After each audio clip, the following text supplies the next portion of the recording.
Hey guys, it's me, Gary Titus, your HFA Data Guy. Welcome to our new ETO Tips and Tricks series. Today I'm going to help you customize your ETO dashboard. Here we go! So today we're going to talk about the dashboard.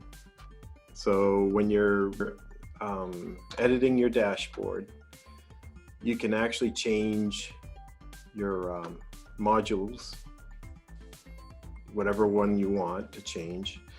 And if you want to remove them, you can actually remove them. You disable it.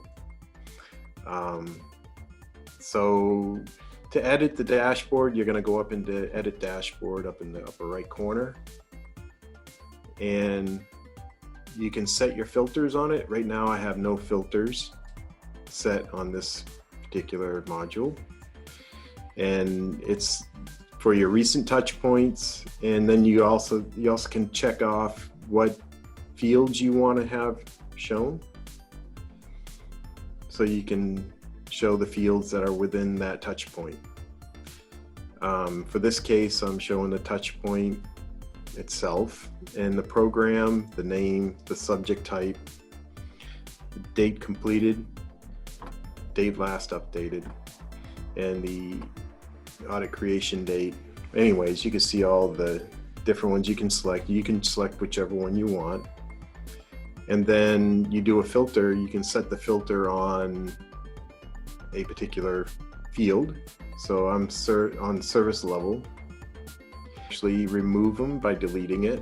And anytime you want to just mess around with it, if you don't like what you're looking at and you want to reset the whole thing, you can reset to default and that will bring it right back. So don't be afraid to mess around with the dashboard. There's nothing you can do that will harm it. So you can always go back to the original.